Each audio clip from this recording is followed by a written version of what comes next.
নমস্কার, আমাদের channel crop লিমিটেডে আপনাদের প্রত্যেককে স্বাগত জানাই।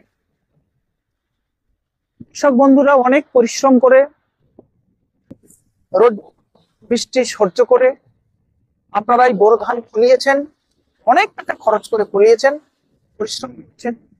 ঠিক দেখবেন ধান বেরিয়ে গেছে, শীষ এসে গেছে। এই সময়টায় ধান গাছের শীষ বেরিয়ে যাওয়ার পরে ধান যখন পুষ্টতার দিকে যখন এগিয়ে যাচ্ছে, দানা পুষ্টতার দিকে, অনেক শীষে এই ধানের দানাগুলো কালো কালো হয়ে যাচ্ছে। এতে চাষি ভাইরা তারা দৌড়ে এসে বলছে যে এই যে ধানের শীষ কালো হওয়া শুরু হয়েছে, আমি এখানে আছি, এই যে যেখানেও দেখছি প্রচুর পরিমাণে এই যে ধানের মাঝখান গুলো কালো হয়ে গিয়ে এই যে একে বলা হয় শীষ ঝলসা।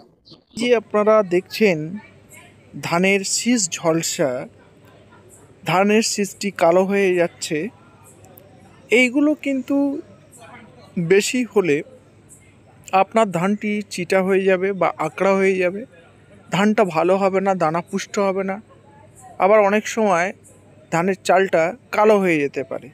তাই এই সময় যদি এই শীষ ঝলসা এসে যায়, চাষিদের পাকা ধানে মই দেওয়ার মতো অবস্থা হয়ে যায়। আর এই টেম্পারেচারের কারণে রাতে ঠান্ডা, দিনে অত্যাধিক গরম, এই সময় কিন্তু শীষ ঝলসার আক্রমণ হতে পারে ছত্রাকের। দয়া করে আপনারা ধান গাছের গোড়ায় অবশ্যইভাবে ধানের দানা পুষ্ট হওয়া পর্যন্ত 2 থেকে 4 সেন্টিমিটার জল জমিয়ে রাখবেন। আর কারোর ক্ষেতে যদি এরকম শীষ ঝলসা দেখা যায়, তাহলে অবশ্যইভাবে আপনারা ভালো তরল ফাঙ্গিসাইড ব্যবহার করবেন। তাহলে কিন্তু আপনাদের তবেই এই সমস্যা থেকে ধানের রেহাই পাবেন।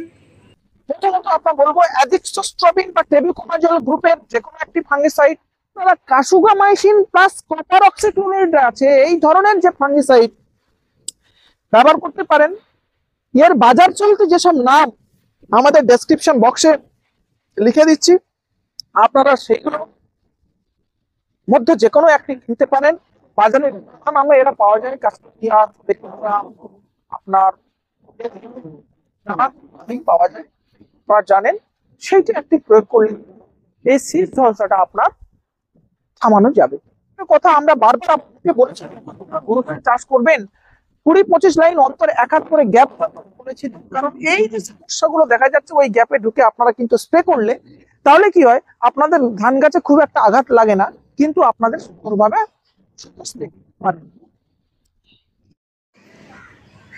এই তরল ফাঙ্গিসাইডের মধ্যে যে কোনো একটি আপনারা ব্যবহার করুন এবং অবশ্যইভাবে আপনারা পড়ন্ত বেলায় স্প্রে করবেন এবং স্প্রের সময় মুখে মাস্ক, গ্লাভস এবং ফুল হাতা জামা প্যান্ট পরে অবশ্যই স্প্রে করবেন।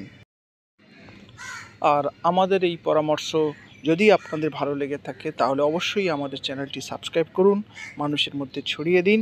আর আপনাদের যদি কোনো জানার থাকে তাহলে নিচে আমাদের কমেন্ট বক্সে আপনারা লিখুন, আমরা আপনাদের উত্তর দেব। ধন্যবাদ।